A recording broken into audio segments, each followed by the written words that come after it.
Dimes will be dropping from the sky in Indianapolis, and they won't be from the arm of Anthony Richardson. They'll be from Danny Dimes. The Indianapolis Colts have signed Daniel Jones to maybe be their new quarterback in 2025. The Colts have signed the former first-round pick of the New York Giants to a 1-year, $14 million deal to come into Indy and compete for the Colts' starting position at quarterback. And this, for many, is a straight-up meme. There are many reactions across social media that I want to discuss in this video, but I also want to break down why the Colts signed Daniel Jones, give you my thoughts on whether or not Danny Dimes has any ceiling at all to push for this job with the Colts, if this is really just a high-end backup for Anthony Richardson, and what the Colts are trying to do by signing Daniel Jones. So, if that sounds good, Gronk, spike the like button.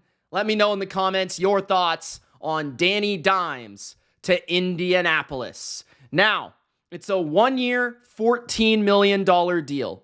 According to the reports, Daniel Jones had an opportunity to return to the Vikings, but he chose to compete with Anthony Richardson. And I know that Colts fans don't want to hear it, but it's a good choice for Daniel Jones. Anthony Richardson is not very good at football, at least not right now. And if Daniel Jones does want to be a starting quarterback, competing with Anthony Richardson in camp is a great choice.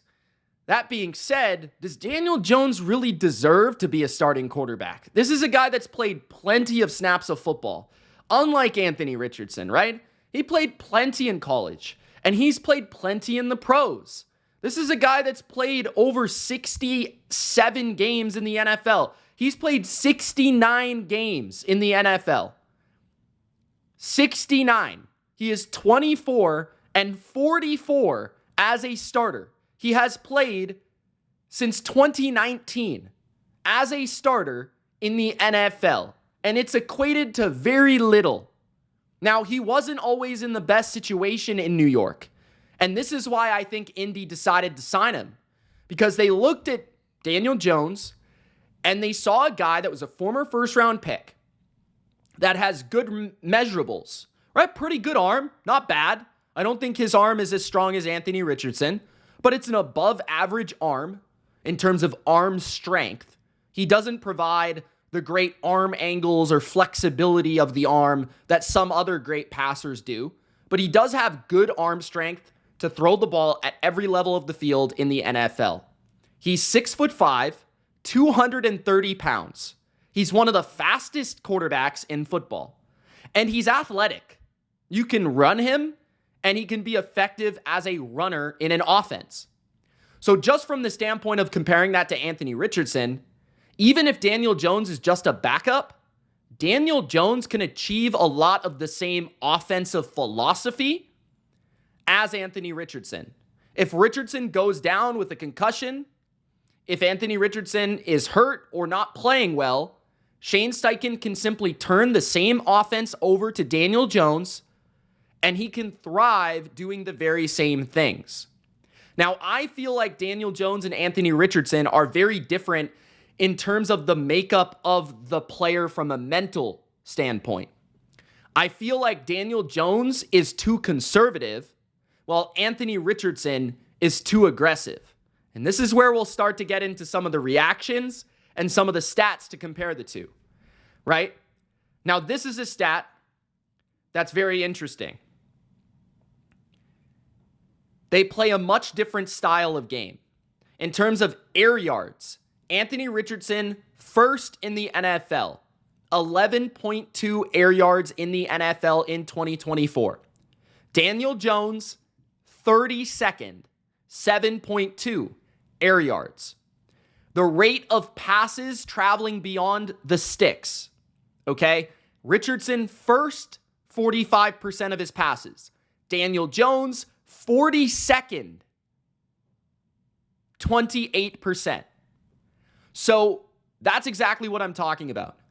Daniel Jones more so thrives by getting the ball out of his hands, playing in the quick game, and by managing the game by a lot of short conservative passes. That's how he likes to play. That's how the Giants had him playing in New York, sometimes because of the offensive line, sometimes because the run game was inconsistent, sometimes because they simply could not block a pass rush to save their lives, but other times because Daniel Jones was too afraid to make a throw down the field. He was not aggressive enough to trust his arm and make a second-level throw. He didn't trust himself to throw a tight window pass down the field, despite having the arm strength and the capacity to do it. Richardson, on the other hand, doesn't take enough dump-offs, doesn't find the check down well enough, doesn't actually read the whole field well enough. He's simply going to go to his deep ball and he's going to throw it and he's going to chuck it, and wildly he will miss. Right? You also look at some not so good evidence for Daniel Jones and Anthony Richardson, which is where they're getting memed. The Colts are getting memed for this. The lowest completion rate in the NFL, Anthony Richardson. The fewest adjusted yards per attempt, Daniel Jones. So you rather have a guy that can't complete a pass or a guy that can't complete a deep pass or doesn't want to complete a deep pass. That's the difference between these two, right? You have the two quarterbacks that over the past 2 seasons have the lowest passer rating in the NFL. Since Anthony Richardson has come into the NFL, he has the lowest passer rating in the sport. Daniel Jones is right next to him. So you wonder why the Colts are being memed. You understand why the Colts are being laughed at, why they look like clowns. That being said, Daniel Jones is 27 years old.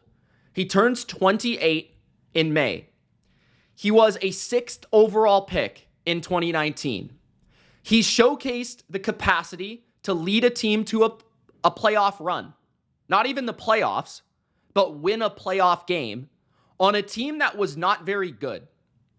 The 2022 New York Giants were not a very good team on defense, did not have a great offensive line, and really did not have a great receiving core. His best receiver that year was Isaiah Hodgins.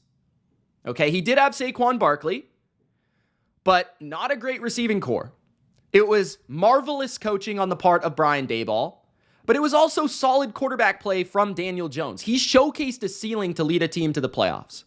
That year, he went 9-6-1. He had a 67% completion.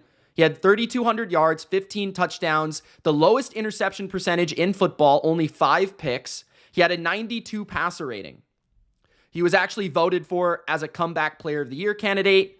And he also, in 2022, rushed for 708 yards and 7 touchdowns, which was a key component to the Giants' success that year, running Daniel Jones, including against the Vikings in the playoffs, where he put up over 300 yards in that game.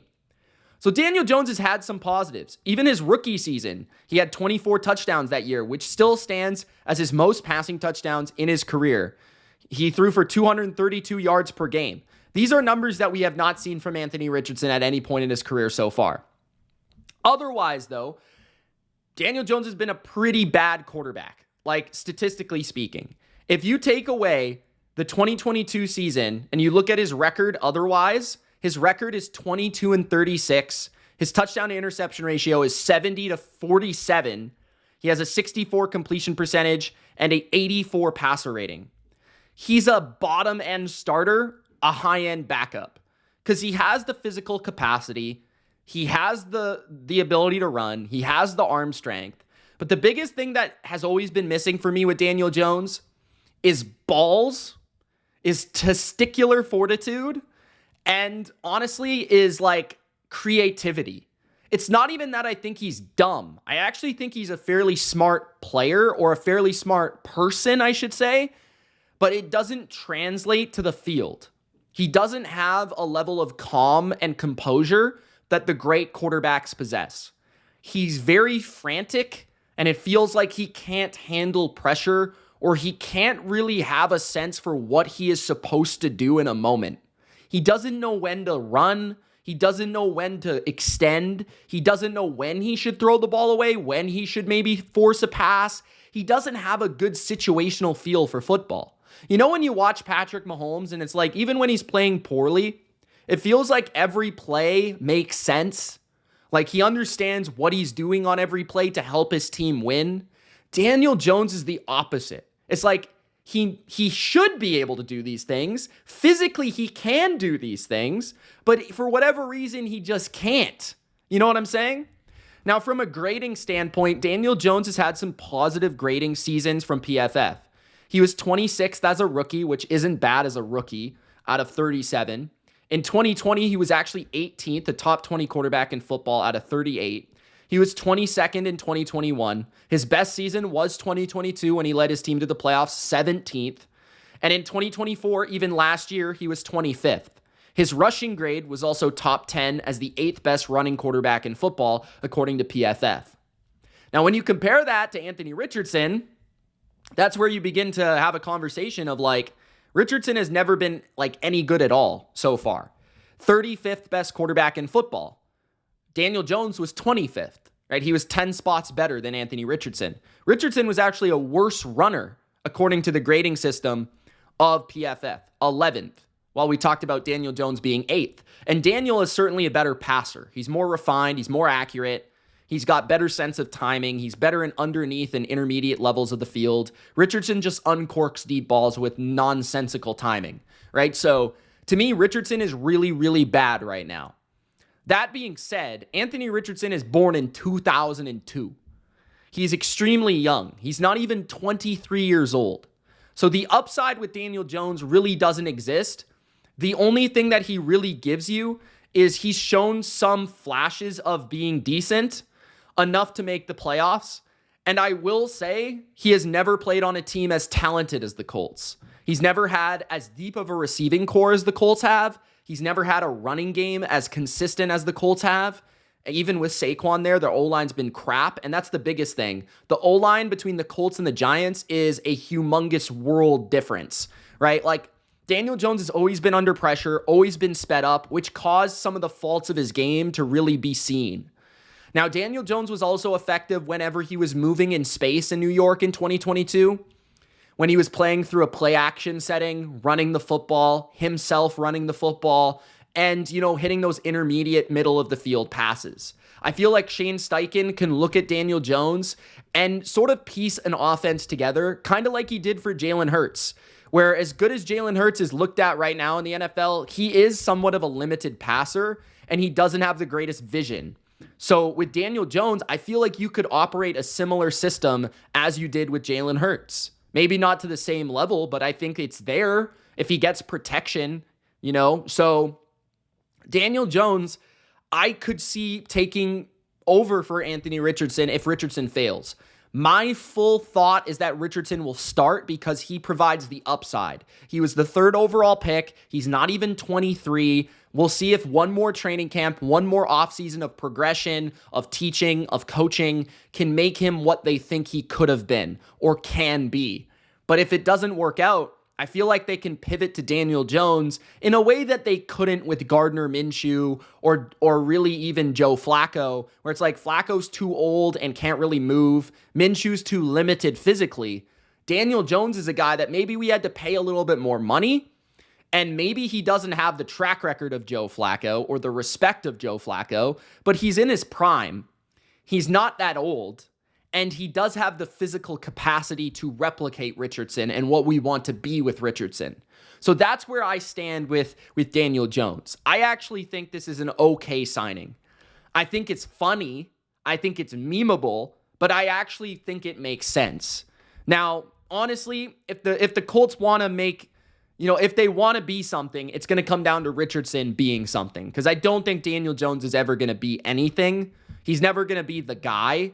But I could see him being, one of those quarterbacks that plays every once in a while as a high-end backup and can win some games with a well-coached, talented team around him. Because honestly, again, we've never really seen him with a talented team. You know, and it is funny. I saw a tweet. It said, "This has to be the fairest ultimatum of all time. Beat Daniel Jones in a competition or you're done, pal." And that's exactly it. Like, if you can't beat Daniel Jones, that's the bar. Like, to start in the NFL, you have to be able to be better than Daniel Jones. That is the bar, and that's exactly it. Right? That makes so much sense. And honestly, if you can't beat out Daniel Jones and if you're being replaced by Joe Flacco, you're probably not the franchise quarterback. You're probably not the dude. You're probably not the guy. So Daniel Jones is signed with the Colts, 1 year, $14 million. You guys in the chat, let me know what you think. Let me know in the comments what you think. Don't forget to subscribe. And if you want more NFL discussion, make sure to join the BLV Discord. It's absolutely free. Link in the pinned comment and the description. It's Mitch. We'll see you in the next video. Peace.